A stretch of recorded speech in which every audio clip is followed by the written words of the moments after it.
Hello મિત્રો, જય શ્રી કૃષ્ણ. મારી હોમ કુકિંગ રસોઈની ચેનલમાં તમારું સ્વાગત છે. ચેનલ પર નવા હોવ તો જરૂરથી ચેનલ સબસ્ક્રાઈબ કરજો, જેથી મારા દરેક વિડીયોનું નોટિફિકેશન તમારા સુધી પહોંચશે.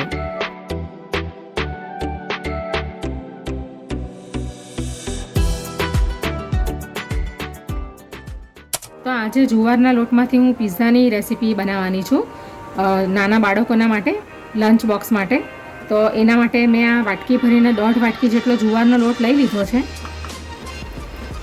હવે આપણે એની અંદર 1 ચમચી ઓરેગાનો નાખીશું, સ્વાદ પ્રમાણે મીઠું નાખીશું અને 1 ચમચી આપણે અંદર ઘી નાખીશું. હવે આપણે જુવારના લોટના બેઝ બનાવવા માટે આ 1.5 વાટકી મેં જુવારનો લોટ લીધો છે, તો 1 વાટકી એની અંદર નાખવા માટે પાણી લીધું છે. તો આપણે પાણીને એમ જ નહીં નાખીશું, આપણે પાણીને ગરમ કરીને નાખીશું. તો પાણીને હવે આપણે ગરમ કરી લઈશું. હવે આપણે આ લોટની અંદર ગરમ પાણી નાખી દઈશું.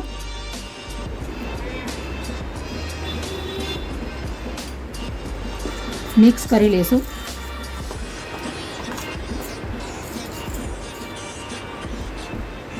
તો 1.5 વાટકી મેં જુવારનો લોટ લીધો છે અને એની અંદર આપણે 1 વાટકી ગરમ પાણી નાખીશું. તમારે અંદર અડધી વાટકી ચોખાનો લોટ નાખવો હોય તો તમે નાખી શકો. હવે આપણે 5 મિનિટ ઢાંકીને રાખશું. 5 મિનિટ થઈ ગઈ છે, તો હવે આપણે એનો ડો તૈયાર કરી લઈશું. આ રીતે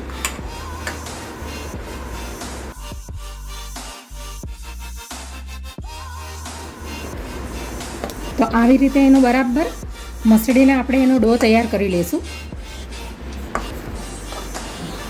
આ રીતનો.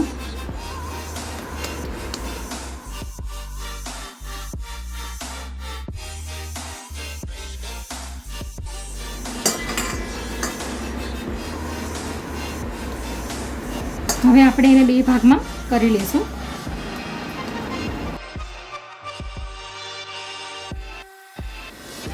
થોડોક લોટ નાખીશું.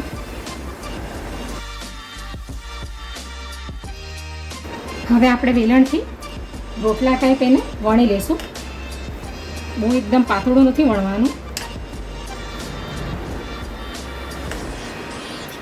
બધી બાજુથી સરખી રીતે આપણે એને વણી લઈશું. આ રીતે. હવે આપણે એને ગ્લાસ વડે રાઉન્ડ શેપમાં કટ કરીશું.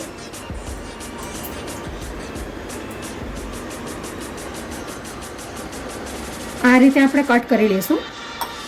આ રીતે આપણે બધા પિઝા બેઝને બનાવી લઈશું.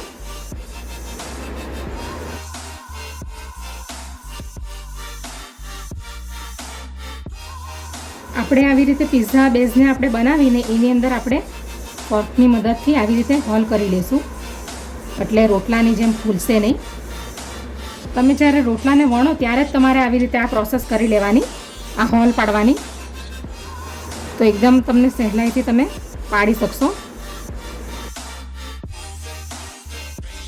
તો આવી રીતે આપણે હોલ કરી લઈશું.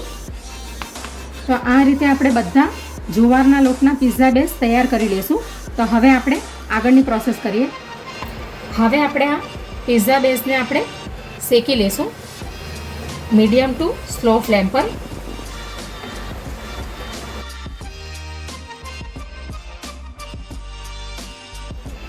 વચ્ચેનો બેઝ છે એનું ખાસ ધ્યાન રાખો, કારણ કે ગેસની ફ્લેમ વચ્ચે વધારે હોય છે. હવે આપણે એને પલટાવી દઈશું બીજી સાઈડે.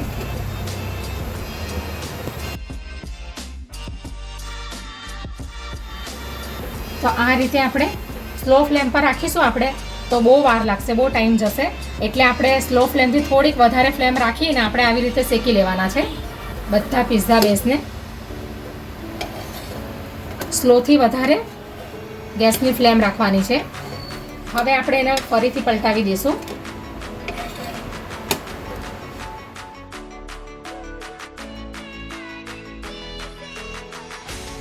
હવે પિઝા બેઝ રેડી થઈ ગયા છે. તો હવે ગેસને બંધ કરી દઈશું અને એક વાસણમાં કાઢી લઈશું. બરાબર શેકાઈ ગયા છે.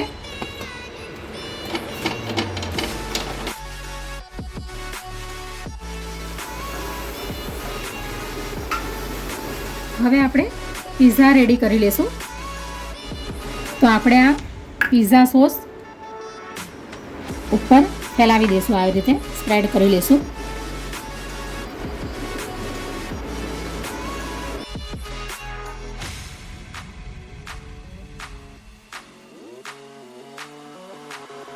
આવી રીતે આપણે પિઝા સોસ લગાવી દઈશું.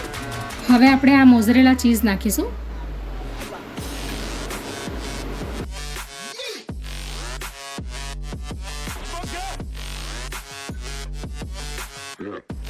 હવે આપણે આ એકદમ ઝીણું કટ કરેલું ટોપિંગ કરીશું પનીરનું.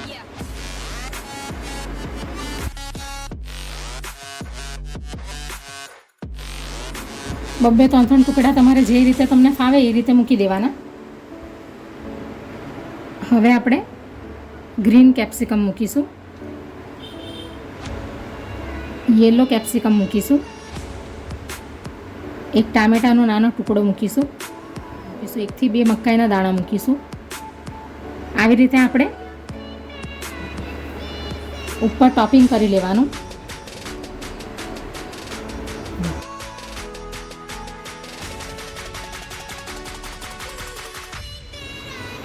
તો આ રીતે આપણે પિઝાની ઉપર ટોપિંગ કરી લઈશું પિઝા સોસ લગાવીને.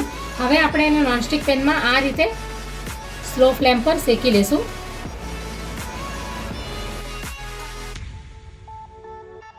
હવે આપણે એની ઉપર ઓરેગાનો સ્પ્રિંકલ કરી લઈશું. તમારે ચીલી ફ્લેક્સ નાખવી હોય તો નાખી શકો, પણ આપણે બાળકોના માટે નાસ્તો તૈયાર કરીએ છીએ લંચ બોક્સ માટે, તો આપણે સ્કીપ કરી દેવાનું તીખી વસ્તુ.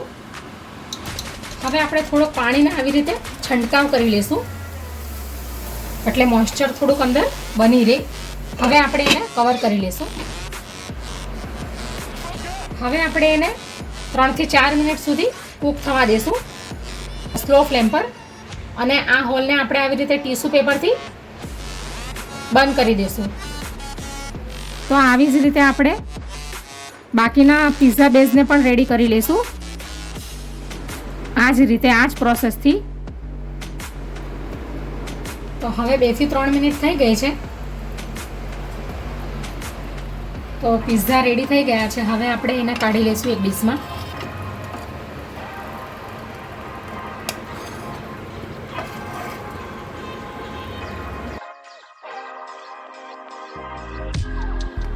તો આવી જ રીતે આપણે બધા પિઝાને રેડી કરી લઈશું.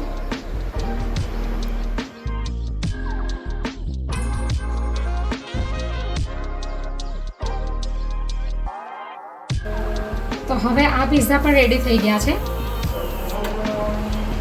હવે આપણે ગેસને બંધ કરી દઈશું.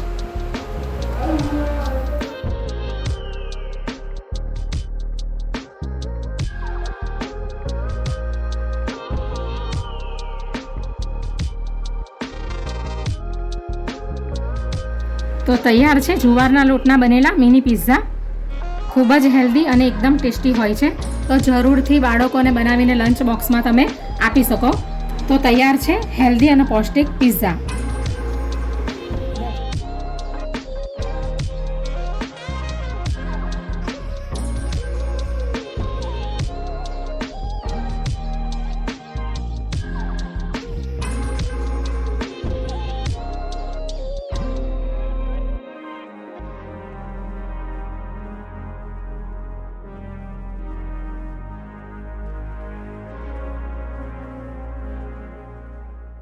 Audio Jungle.